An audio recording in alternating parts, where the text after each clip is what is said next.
Simqalekiselani uNkulunkulu? Siyamqalekisa uNkulunkulu uma ngabe esipha imisebenzi. Mase sikhala ngokuthi asasithola isikhathi, asikwazi ukumworship emasontweni, asikwazi ukumkhonza ngoba manje isikhathi asisitholi nangesonto imbala. Qalekisa uNkulunkulu lokho.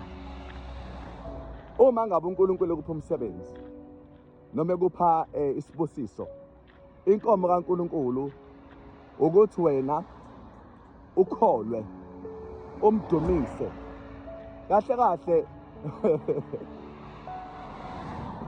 Uma ngabe udumisa uNkulunkulu uyisiza wena.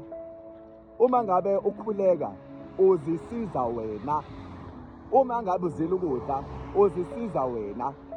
Noma ngabe wenzani oyenza egameni laNkulunkulu uzisiza wena.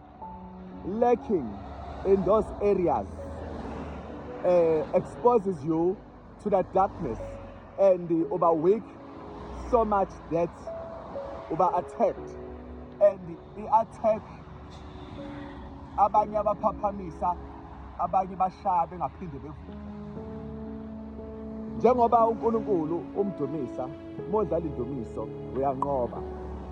Usuke unqoba kodwa manje unqoba impi endala esemoyeni le elwa nalaba abakhonza uNkulunkulu.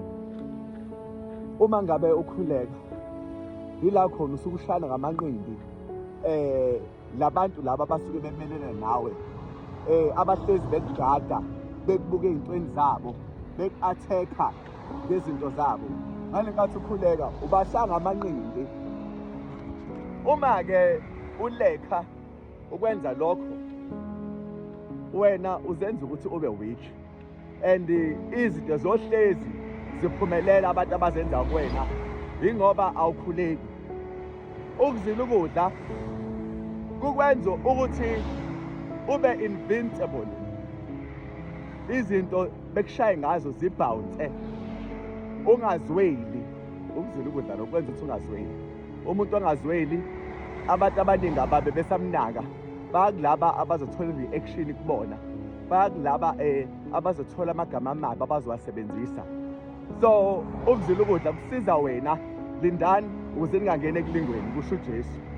Ngale nkathi sitha sifika kuwena uzilile ukudla, sikufica uready, sikufica unomqondo of fresh, sikufica emzimbeni ulight, siyazama usibone bonke ubuqili baso, and ngeke uzisitshela ukuthi ngiyakubona bonke ubuqili bakho, kodwa umoya ozobe ungibethe uzombula kusona ukuthi hayi, whatever you are trying, uyakubona yonke into, you might as well just give up. Ukuzila ukudla ke lokho. Lezi zinto ezincane uNkulunkulu athi asizenze zisiza thina, hayi yena. uNkulunkulu ayikho ngamsiza ngoba unakho konke ongasikucabanga, unakho konke nongakwazi, unakho. Ngizama ukukutshela ke ukuthi ngale nkathi lezi zinto kuthiwa zenze, i-service le yabaKristu, i-service le yama-followers kaNkulunkulu eyenza ukuthi abantu abalandela uNkulunkulu bengabhubhi, bengalinyazwa omubi. Wena-ke uma ungazenzi uzoshayeka phansi. Abantu baba kude noNkulunkulu becabanga ukuthi uNkulunkulu ba-affected. Ukusuka kwakho uNkulunkulu, uNkulunkulu uyaqhubeka abe uNkulunkulu. Uhlala wakho uNkulunkulu, uNkulunkulu uyaqhubeka abe uNkulunkulu. Wena uma uhlala uNkulunkulu uba muhle, ngoba lezi zinto ezinhle izinto zakho zahlangana okuningi nje iyaphambili. Kodwa uma usuka uNkulunkulu uyagqwala, uyaphupha, ngoba ney'nkinga zonke izinto ziyaku-overwhelma because amandla akho kaNkulunkulu awasekho. BekuwuNkulunkulu bekade kubiyela. Uma uNkulunkulu engasakubiyela, uSathane wenze noma ngaba yiphi into. Sometimes akubulala ukuphila.